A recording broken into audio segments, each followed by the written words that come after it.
Hi, welcome back to my channel, and today I'm going to be talking about getting back into drafting after you've been revising for what feels like forever.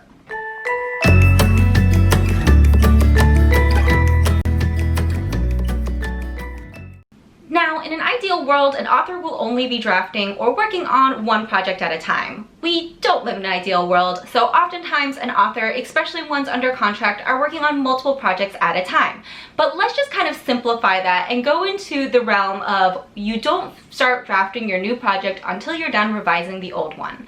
And I will say that for myself and most authors that I know, our revision brain is quite different than our drafting brain. Therefore, there are some things that I actually have to go through in order to get myself back into the drafting mode after I've been revising for a very long time. So my first tip that I will give to anyone when you're starting a new project is take a break in between.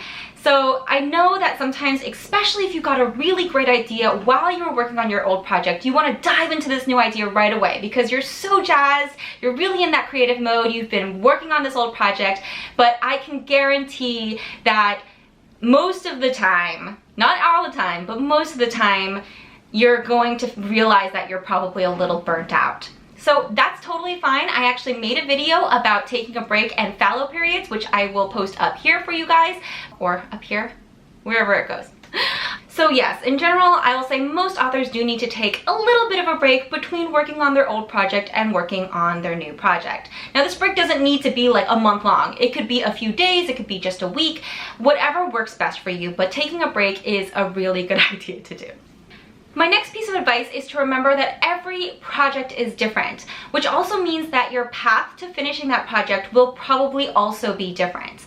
I know that there are a lot of videos out there about what kind of a writer are you? Are you a plotter or a pantser? Are you an architect or a gardener? I even have a video about that myself, which I will link up in one of these corners. I can never figure out which one it is, but that's just a general guide of how your brain works on a bigger scale. When it comes down to each individual project, it will play out differently. I can almost guarantee that to you. So knowing that is really important because if you have expectations for your new project based on how your last project went, it'll get really frustrating when it doesn't go the exact same way. For example, the very first project that I ended up fast drafting when I first decided I want to get published took me 19 days to get the first draft. I've told the story a lot before and I always give the caveat that it was a really bad book, but I did completely finish drafting it in 19 days. Now, the next book that I ended up drafting, which was the same genre, the same age category, a lot of the similar things, took me 9 months. So I was very frustrated with myself. I was like, why is it taking me so long? Part of it was because I had learned more about writing. Like I knew what, like some things that I had done in the other manuscript, what mistakes I had made. And because I didn't want to make those again, it took me longer to plan out this next novel. However, after that, I wrote a novel after that 9-month novel that only took me 3 months to draft. So it definitely changes and it's different. So I would just say do not go into any project with any preconceived notions or expectations based on how your last project went.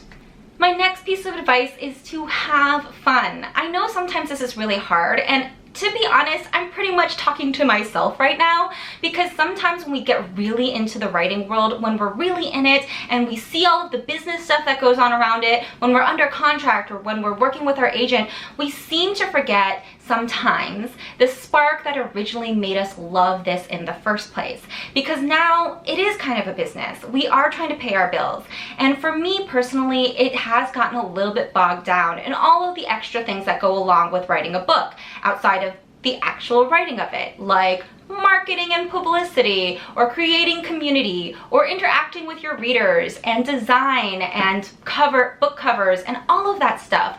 But at the end of the day, we write books because we love stories, and remembering that is really important, and I often try to take my time between projects to get back to that place. Again, referencing the fallow periods video, I try to read books to show me like what amazing things other authors have done. I try to absorb other stories, and I also try to read my old stories to remember what I liked about my writing in the first place. My final thing is that when you're starting a new project, sometimes you're really precious with it. Like you want to guard this baby of an idea because you want it to be able to grow and flourish and become beautiful. But sometimes that can't just happen with you. It's a little bit of a weird takeoff of like it takes a village, and in this I mean it takes critique partners and your agent and your editor sometimes to help you raise this little baby of a story. So if you need to get outside advice, if you need to have brainstorming days, if you need to just talk out a character point or a plot point with a friend or your agent or your editor, then that's completely fine. And I think that it's really important for us all to realize that even though writing can often be a solitary task, it doesn't have to be. I think this is really important, especially when you're kind of moving along the stages of being an author. When you're going from being a writer all on yourself, then to getting critique partners, then to getting an agent, then to getting an editor, then to getting readers, then you do change how you think of your stories, and your world is expanding. So please, you should definitely take advantage of all of these new resources that you have because you're in this new stage of your writing career. And I had to really convince myself that I didn't need to hold on to my first drafts so tightly like I used to, because now there were people in the world who had faith in my writing, who knew that even if they read a first draft and it was pretty bad, that they knew I could at least shine and hone it to be better in the near future. And I could ask their opinion on how the greater story looked without worrying that they would judge the smaller like line edit choices that I had made in my first draft. And I think that that's something that it's really hard to do, the letting go when you're in the drafting stage, but I think that it can really help a lot of people because sometimes when you're really stuck on something, it just helps to get other eyes on it. Now, I'm not saying to send it to every single critique partner and everybody on your team at the same time. I do think that there is a strategy in this, so if you want me to make a video about that, then comment down below. But yes, in general, I think it's fine to kind of loosen the grip on the first draft a little bit, especially once you have more people on your side rooting for you and who enjoy your work. Hi, Editing Cat here. So I am editing the vlog right now, and I realized there's one big tip that is so important that I forgot to give. Like, I can't believe I forgot this, but when you are starting a first draft of a new project after finishing what is a final draft of an old project, you have to realize that your words are gonna kind of sound sucky to you because you just came off of this really polished manuscript where you revised and revised and did line edits and copy edits and all of this stuff based off of notes from your critique partners or your agent or your editor. And now you're writing pretty crappy first draft words. And you might think, I suck at writing. How did I get worse at writing? At least that happens to me all the time.